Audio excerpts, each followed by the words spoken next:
good afternoon. We're gonna go over an overview of the mentoring training and the purpose of it. So basically, first of all, I want to thank you for being my mentor and for accepting this. And basically, the program goal is to assist me in learning about the profession of the administrator through practice and hands-on activities. The purpose of the meeting is to describe the mentor, what the program requirements are of both the intern and the campus leader. This is an overview of the practicum requirements. I am required to record 3 videos of, that will be considered my observations with a total of at least 135 minutes. We are going to reflect after this, and also we're going to take a look into the detailed activity log for my total of 160 hours required. And we're also going to discuss the current activity log since I've already done some of those hours. This is TE requirements. I do need to pass the Texas exam, and I did take the exam. Unfortunately, I was 5 points away. So I know what I'm missing. It was the open-ended questions. I really, didn't study enough, and so basically, I didn't have enough time. I had like 30 minutes to answer the 4 questions. So that one, it really messed me up. I believe like on each one of them, out of the 16 points possible, because each question is 4 points, but it counts double. Because I think there's 2 people that graded, so it counts double. And in each one, I would get 1 point. The maximum I got was 2 points. And so I don't know. I thought I did good on the first one and the second one, and then the third one and the fourth one. That's where I was running out of time. But for some reason, the first one and the second one, I was able to only get 1 point. And then on the third one, I got 2 points. So I was like, I don't know how they're scoring it, or I'm not sure, But now I know what I need to study, and hopefully I'll be taking it. I need to wait 45 days, so I'll take it soon. The observations, again, there are 3 observations required, and this is one of them. And also I need to submit the planning documents, the agenda, the power presentation and paper and stuff like that. Okay, so planning the practicum. We did this earlier, and so basically observation number 1, we discussed that, and this is what we're doing right now. Me presenting to you the overview of the program. As you can see here, February the 4th, that'll be observation number 2, and this is on the ARP program presentation. So basically, I'm going to gather student absences data, identify truant students. So this is a process of, the open overview of the process of the ARP, at least to my knowledge. Yeah. Determine minutes owed, and then present to the Algebra 1 teachers, what the ARP program is about. I know all the teachers in campus know about this program, but they don't really know how we come up with numbers. Logistics. So I'd like to, I know we'll do it with the algebra team because it'll be in CLC, Right. that we can roll that out, but once that'll kind of be a practice because we can roll it out to the entire staff.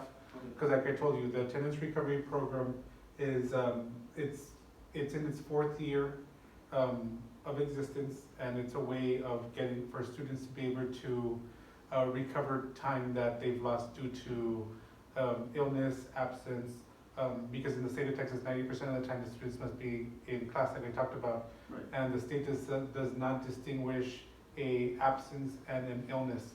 Absence is an absence, it still counts as part of the 90% that they need to be in class. Okay. So I'd like to charge you with gathering the data as far as how our students have been progressing from the beginning of the year up until now, and how we're able to trail how much time, like it says, determined minutes owed for every student. So I think it'll be a great tool, because that's part of the PEMS that I oversee also, which is the attendance.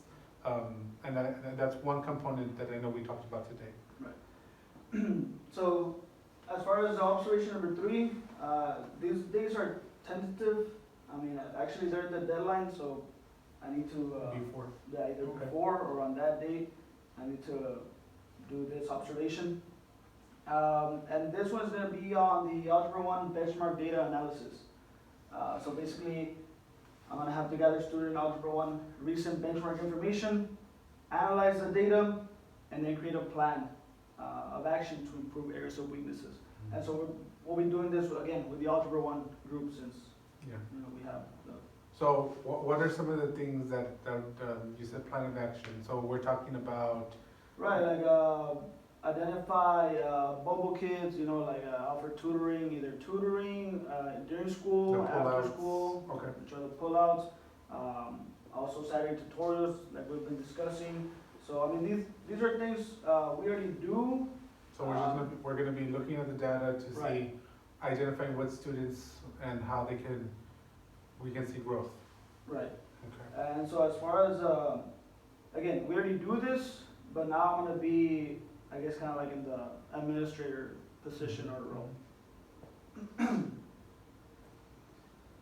The semester projects, we discussed project number 1, which is again the ARP program.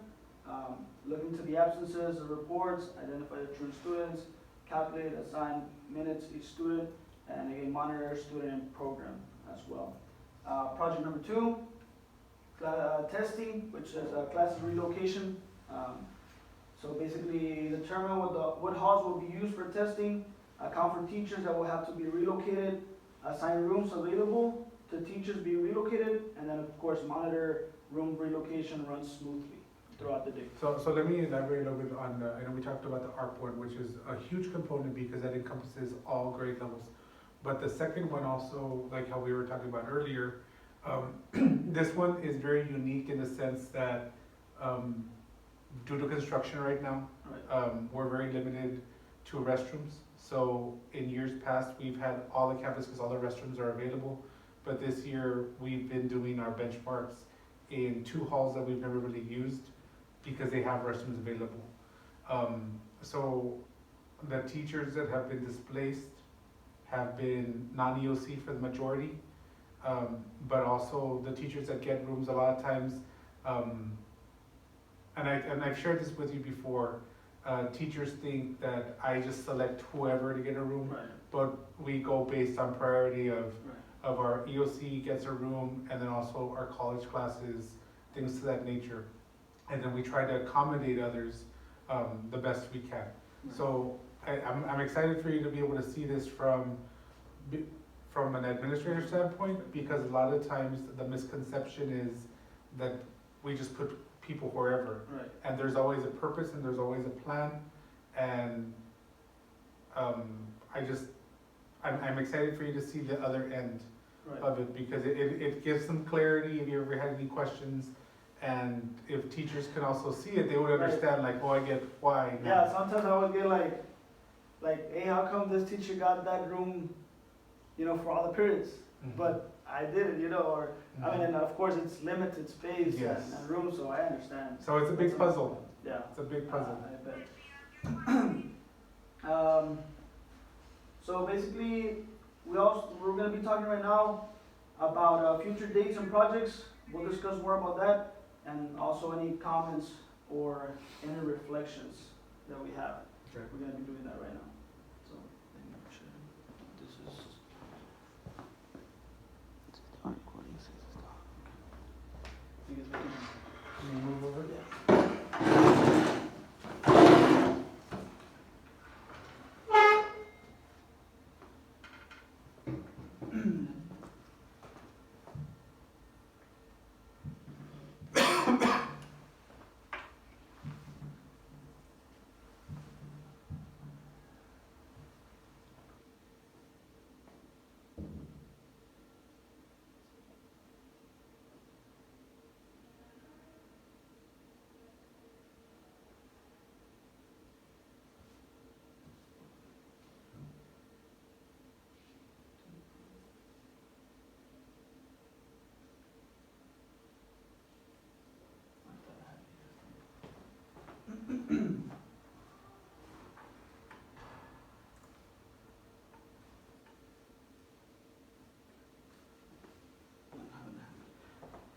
in here you have the some copies. We're gonna discuss the hours that are made so far. Okay. So basically, the first one was when we came back from the break on that Tuesday. We had a meeting and we were going over the benchmark scores. The and data. So the data, and so this is what we created. Actually, I was helping the teachers color code the students that are like either 5 points above Yeah, or below. because we were tasked to identify with students, and this is also based on the historical data that they've seen from middle school, right? To see Based where they're at. Correct. So we went by the raw score, which is like the number of questions they got. I believe that they scored. So in here you can see how, for example, the green ones, they are 5 questions. They have, I guess, Improved. 5 questions above the approaches level. So it's kind of like, okay, these students are okay, we don't have to worry too much about them. But as you can see, the yellow ones, those are the ones that were either 5 questions between the 5 questions, either above or below. Like some of them were 4 questions above. So we need to take a look into those students and see, and maybe offer tutoring to them. And then the red ones, those are more than 5 questions away. So either under or just Yeah, and it's very useful. Like it's a color printer, right? So like you're able to see, like real quick, like okay, where is like this one, red versus green. So like they're good indicators because it's a good visual, and I know everybody did this, and you were leading the conversation that was happening. So it's good that it's a visual representation as a teacher. It also shows you this, I need to target more this student, I need to talk to this student a little bit more, and figure out what's going on. And so basically, what we were asked to do was to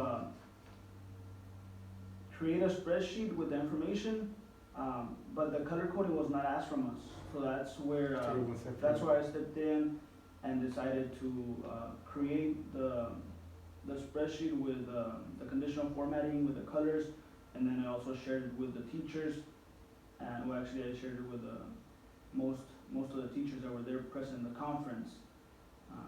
So yeah, I took the initiative, which I think would count towards my hours. And so these are the hours that I logged, and we did this I believe for 2 hours. So Yeah. I logged in 2 hours. The day on that Tuesday, Yes. before the kids came back on Wednesday. All right. After that, this was a meeting that we had, and on this one, we're taking a look into the progress measure. So, the math coordinator, remember when she came to Mr. visit Wan, us? yeah, Mr. Wan? And so we were basically identifying how many points, if this were the real STAR test. Yeah, so we've been talking a lot about progress measure, and to make sure that we're charged in 2 subjects, in Algebra 1 and in English 2 on progress measure. And we talk about, it's a comparison where we want to see growth. So, and I know we talked about it at the beginning of the year, and now we actually have, benchmarks to compare to, because before it was all just hypothetical, what we were thinking, and really all we could see was our past students. But now this is current data, so you're able to see what students you would get 1 point for, half a point, or no points. And of course, the goal is to see growth amongst all students.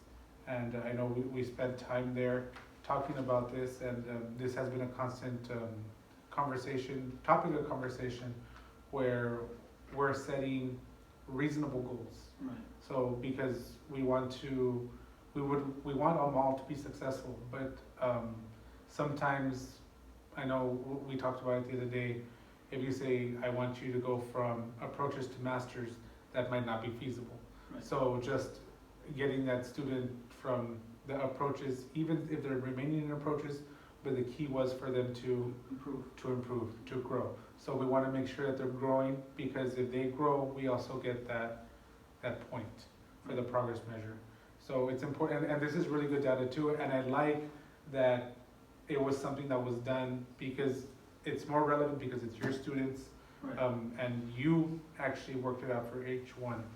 And we sat with the Lead Forward document, excuse me, and that helped as a guide to help get this information. And actually, like, these two go hand in hand, but it's I guess different as far as the accountability. There's more towards the growth, right? And there's more towards like, you know, passing or either getting to master's meets or approaches. Yeah, because remember, one thing is that there's differences between the federal level and the state. Right. And the approaches no longer applies to us. Like, it still will count as far as a passing standard, but we want kids to be at the meets level and higher. So we're also charged with how do we get these students, even though we'll still get points if they Right. grow, but we want to see less approaches and more meets and masters.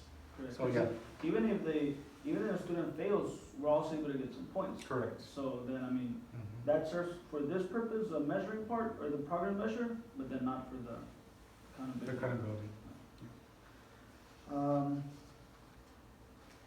The other hours or the other hours that I've logged in, well, I went to the soccer game. I was there for 2 hours. I was, And I did share with you I've already made all administrators aware that you're assisting as an intern this semester with us. So I sent you a copy of our game schedule. Anytime you're gonna go, you can just give me a heads up, hey, I can go to this game, and then I'll let the administrators know that Mr. Ortiz will be going. And I know little feedback about it, I guess you could say, is because it can become, you're dealing with parents, you're in the public eye, you know, people are always watching, and but what supersedes for if the official is asking that a parent, a spectator, it can be a sister, whoever it is being insubordinate, is being rude, if the official says they need to leave, they need to leave. And if they don't want to comply, of course we have guards at work, you know, so the guard will go with the administrator up to the patron. They'll ask them to step outside to have a conversation with them. Sometimes people get irate. You know, we don't like to do it unless we absolutely have to, but we have to call the police to get them escorted out if they don't, you know, they're not willing to do it voluntarily. Very rarely does that happen, but it does occur. Of course, we take care of also our students that are there at the game, both athletes and spectators. We want to make sure that they are also on the best behavior, exhibiting good, you know, characteristics. We like for them to be involved, but sometimes they start chanting inappropriate things, and we need to readdress and direct the students, just like we would hear at school. Right. That's not appropriate, there's people in the audience, you know, you shouldn't be talking like that. So those are just conversations that if need be, if kids are out of control, then we can also ask them to leave. Okay. But those are the main things, and always whenever the games start, making sure that the officials know who you are, because varsity games are not supposed to start without a administrator present. And every home game, like tonight, for example, we have a girls and boys basketball game. We need to provide an administrator. We don't have to provide them for JV or freshman games, just for varsity games. But we always make ourselves aware to the official, be like, I'll be sitting over here if you need anything. Okay. You know, so we introduce ourselves, things like that. And you'll see that as you shadow with us, we stay in a typical area. And if you see that, again, the kids are getting rowdy, we get up and we can kind of go either warn them, or sometimes I just sit down right there next to them.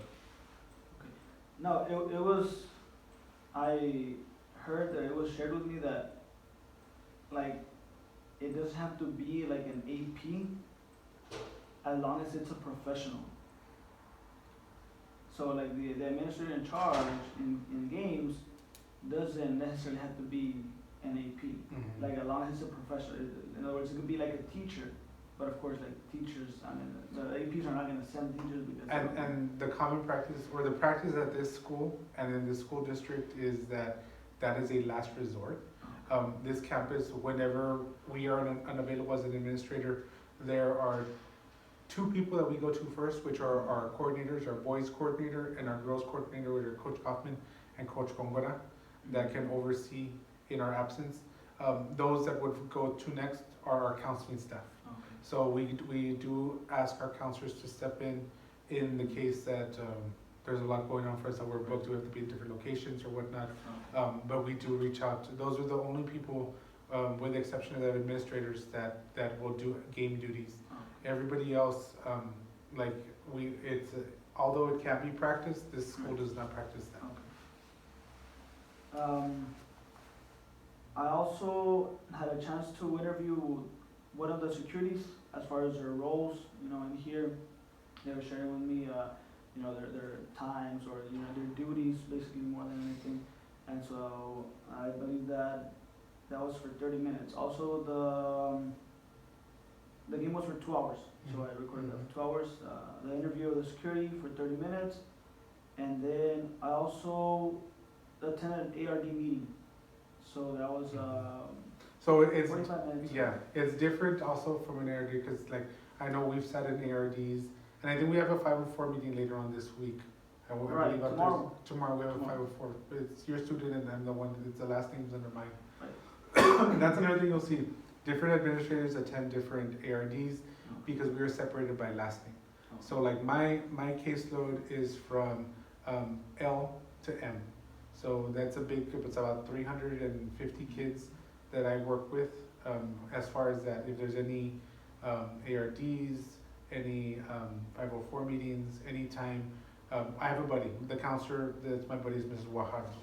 So anytime we have a student issue that falls into her alpha, she calls me. If we have a student that's dismissed, she calls me.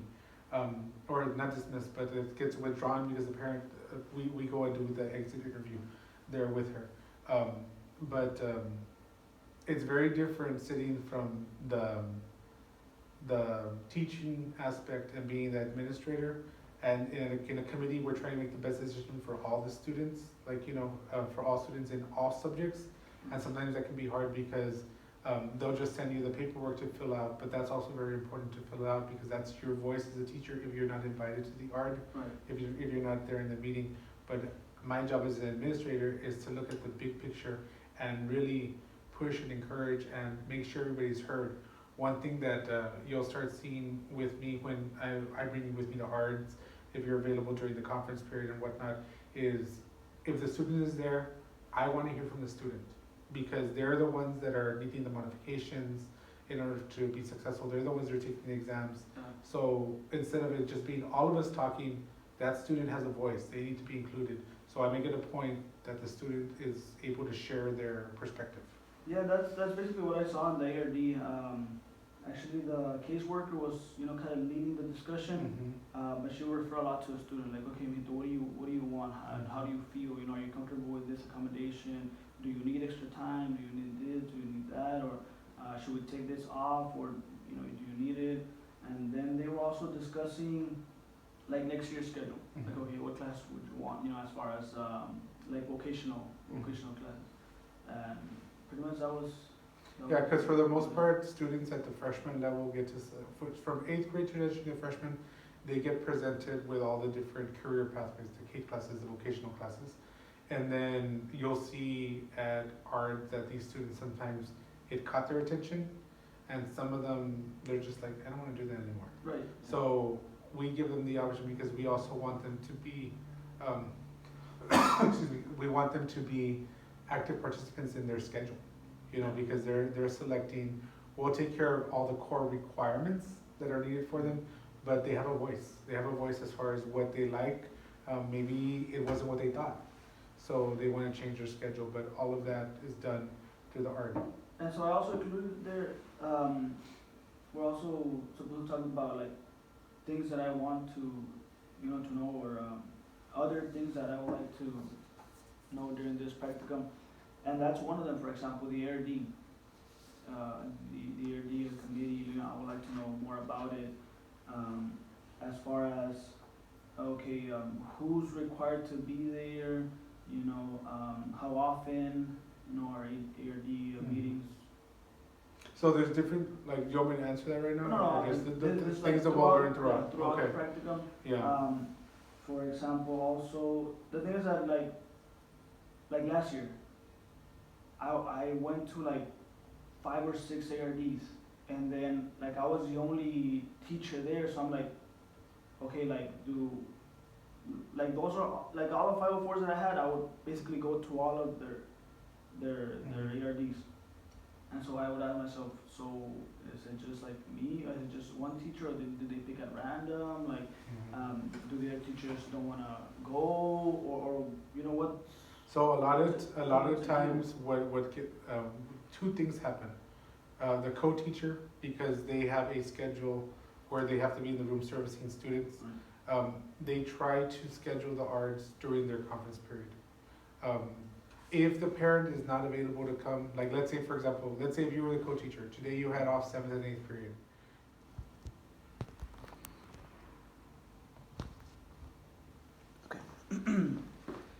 And so another thing I would like to learn about is like student discipline. You know, the process, the rules or the regulations, the laws and stuff like that. Again, throughout the practicum. Other than that, I think if we go over the observation dates, just so that we have everything clear. Okay. The next one we said was going to be February the 4th, I believe. So The 4th, yeah. right, February the 4th. And then that's going to be on The ARP. the ARP. And then the other one February will be 18th. February 18th. And we're gonna discuss the data, student data. The student date. So basically those are the deadlines. Okay. Like I need to do them by that date. So just like this observation, you know, it's gonna be planning Okay. beforehand, and again similar to this, but of course in that topic. Sounds good. Other than that, I also give you the list of the activities that I can participate in, which is down right there, and there's a lot. I have to do at least in a month. I have to do like from 10 different topics. Do we have to know? Yeah, we have 11. So I have to like vary it. I can't just do one on shadowing activities and that's it. Or I can't just do 10 interview or you know. So, like, okay, so like, just looking at this, I know I had shared with you that I'm talking to Ms. Diaz about seeing a schedule where I can get you a sub and you can kind of be with me for the day, like shadowing for the day, Right. myself and her. Okay. So we're discussing about the. So we were talking about the different activities that can be Right. done. So I know we had talked about, Ms. Diaz did say that we would look at it, dates. I told her it's important, not just for one, but you know, for maybe once in 6 weeks or Right. every 3 weeks. For you to be able to just shadow us, where we would get you a sub for the day and you could come out and see our daily routine, you know, what it entails.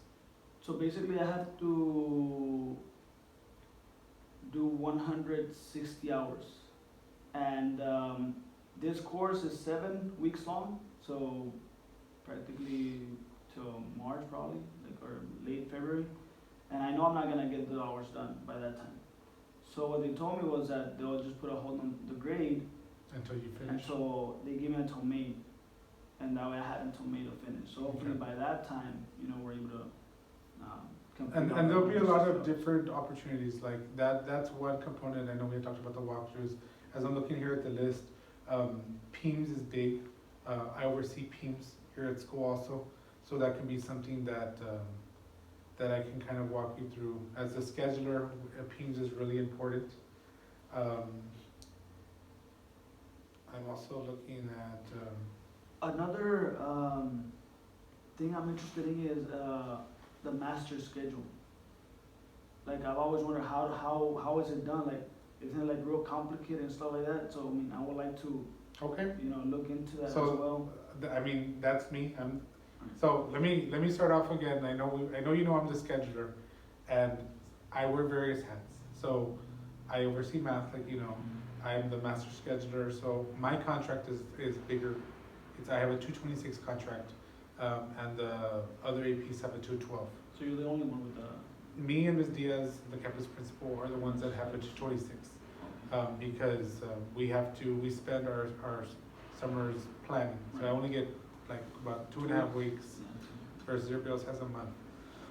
Which Now, does this like rotate? Is there like a rotation, or it just depends on the principal? It depends on the principal. When you get hired, like, let's say if I were to tell her, or she would just say, you know what, I want somebody else to be the scheduler, she would just, like, she would make that decision.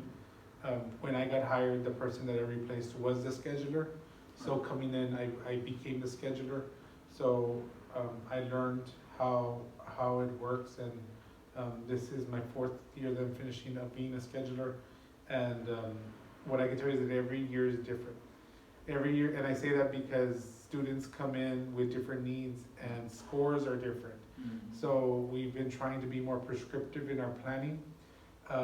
But it entails, again, also schedules for teachers, certain class periods that are offered what period, athletics. There's a whole different world that people don't see. And so, like, okay, yeah, I mean, we'll get into the details, but I would like to know, like, for example, how much time you spend, like, is there any programs that you use, and stuff like that. So again, we'll get into the details on that throughout the program. There's one. But I also had remember that I asked you about the T-test. I mean, I don't know Yes. if that's a. So T-test is a evaluation protocol. We have McCrell. Okay. So T-test is an appraisal system. Right. For teachers to get evaluated. Very similar, but PSJ participates with TEXI, which is I think a region 12. I think it's region 12 that it's out of. So it started off as a pilot where they were trying it out. Our district was selected as a district to pilot the program. So I believe when we've gone to conferences in the summer, it's ourselves and a handful of some Houston schools that are that follow McCrell. Right. The majority of the rest of the state, like I know our neighboring cities like McAllen ISD, like Donna, they use T-tests. So it's a different evaluation system. Oh. But pretty much it's the same, and everything's geared with SLOs. Right. Yeah, because I was looking at it, and that's what I thought, that it depended, from district to district. Because I know T-test offers some training, and then I was also taking a look into the McCrell, or the TEXI, but I didn't find, like official trainings. Like, so I need to request it or something like that. So like back when I became certified for an administration, I had to get my PDOS, and the PDOS is the evaluation system that was before. Oh, okay, yeah. So in order to become an evaluator, I had to become PDOS certified. Oh. So I have those certifications. When McCrell came in, they send us every year. We get recertified, retrained, and we have to pass an exam. So we have to sit in, I don't remember how many days it is, but they typically do it in the summer for us. We come in, they will provide the training, and then we have to watch a scenario where a teacher is presenting, and there are teachers from other parts of the state or even out of state, and we evaluate using the rubric. The same McCrell rubric that's given to the teachers, we evaluate and we put them in certain, where we felt that they were, but we also have to provide the notes and whatnot. If we don't pass, we are given an opportunity to retake it, the certification test. But if we don't pass that exam, we are not allowed to be evaluators. Oh, okay. And like this year that we had 2 new assistants that started, for example, Ms. Belinda Garcia was recently trained to become a evaluator, and she was, I want to say last week, she was given the test, So like, you know how I have my teachers that I work with to get their evaluations done. So she had a set of teachers, but she couldn't evaluate them because she wasn't a certified rater yet. So we divided her teachers out, and so I got 5 additional. So I did her 5, and everybody did that component. But now she passed her exam, so she's ready. Like she can start evaluating teachers as well. And so basically, what's left is the projects. Remember we said that it's also in there. So the projects, there's a requirement of 2 projects. One will be in the ARP, and the other one will be in the data analysis. Right? Yeah, and I think the projects like that we talked about, I really I oversee ARP, the ARP program, but I always feel that there's ways of improving and things that how can we make it better and more effective. Right. So I think it's something that can be revisited, and I'm excited to see a different perspective, because you will also bring that teacher component. Right. Of how is the program can be more teacher friendly, geared more to, it's more lucrative for students to want to attend. Right. You know, so I think that's good. And then of course, the other project you have written down here is the relocation for the testing rooms. That's what you're talking about? Oh yeah, the ARP and the testing. Yes. Okay. And like I said, that's something that's always changing, and particularly this year, we're told the restrooms will be ready mid-February, and we start benchmarking again in February. So we might plan for the other 2 halls, and they might say, hey, restrooms are available. Right. And then, guess what, let's start, right? Yeah. Or we're gonna test over here, so. So let's just go over the opportunities that I have for, or the, I guess the most, like you sent me the schedule for the games, right? But I can only do up to 10 hours. So I already have 2, so I have just 8 more left, right? So So where else can we? Yeah, that are close, you know, like maybe next week, or even this week, maybe tomorrow, or I know you said that 504, well, the 504 meeting, that could be another one, right? So another one that we can do, It's coming up shortly, or that we can, again, because I need like a lot of hours, so. So one thing that we will do also is when we do benchmark 2, Okay. what we can do also is I can take you with me when we do data and we present to all the other APs that are in charge of math. So I can take you with me, and those are typically about 4-hour sessions. So you can go with me there. That'll be one. Also, there's always, especially right now because the spring semester is coming, that we're already working on the master schedule for next year. There are some times that we have meetings after school, and I can take you with me to those as well. They haven't called any recently. There is one this week also for the early college, that it's an after school one, so I can let you know if you want to come to that with me, because it's like myself, the college director, the counselors that will be there, and you can be there as well with me. But anything like that, I can fill you in on my calendar, what's happening. Another thing also, if you're interested in SPDM, Ms. Diaz, this is the site-based decision making. Yeah. One thing that SPDM has changed this year, and the conversation is still ongoing, is we're clarifying for teachers, because a lot of teachers think that an exam is just paper pencil, right or wrong, like it's black and white. And what we're trying to say as a campus is that you as a teacher, if you're talking to a student, you know when they've mastered something, because they can talk to you about it, they can explain it to you. So there's different ways of testing kids. It can be them writing, it could be the paper pencil where it's just multiple choice.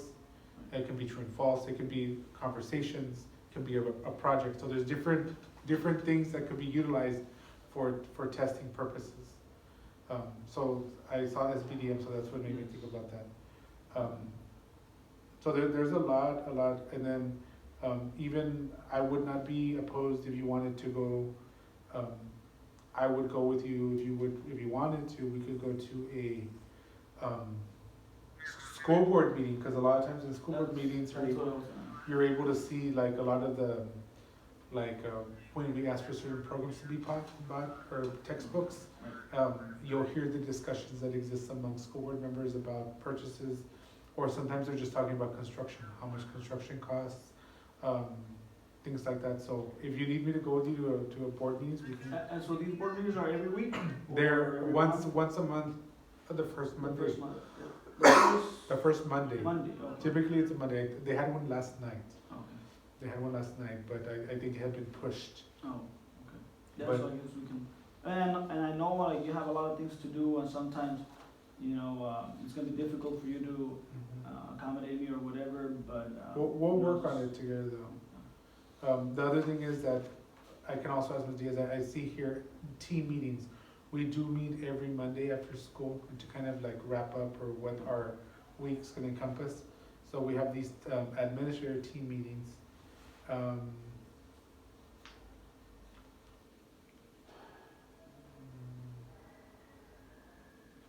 This one too, like, this one we do, where we, I know you've heard on the intercom where it says, emergency response team. Emergency, yes. So this is also, we can set you up when we do, we're supposed to have, one every 6 weeks where we drop a dummy Oh, and, the emergency response team reacts, and an administrator is supposed to be present, you know, to make sure everything is functioning correctly. maybe also, a department head meeting, you know, I mean, I'm not the department head, so. Yeah. I mean, I never had that experience either, so I've never been one. But other than that, I think. So you were sharing with me that, also the Raiders trails, right? Yes. That would be like, Yeah, so there's different activities that are coming up, but like, we pretty much start within the next month and a half, we'll have parent meetings, and it's important for an administrator to be there because sometimes a lot of questions arise about the Constitution. And we have a district-wide Constitution for the dance team, the cheerleaders, even the band members. So, it's important for one of us to be there. I oversee those things as well.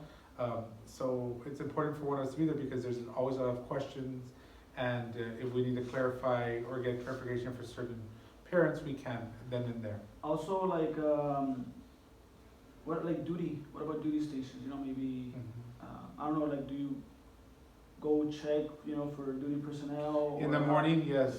When it's our department, we we have a checkoff Check out. of where people are to stand in the mornings. Same thing when we have the pep rally schedule, we Right. send out messages as far as what the expectation is. I know I also included you guys in the email Right. as far as like clearing the hall when we have early release days. No. So there's a lot that it entails, but it takes all of us together, working together for the success of the school. I mean, we have 2,100 students, so there's a lot of students, and the staff members is about 150 of us. So we need to make sure what's the quickest, most efficient way for our students to be safe and secure always on campus. So. Alright, so we're pretty much set for the, you know, for the next week or two on prior activities, and we'll take it from there. Well, Sounds thank you, sir. No problem.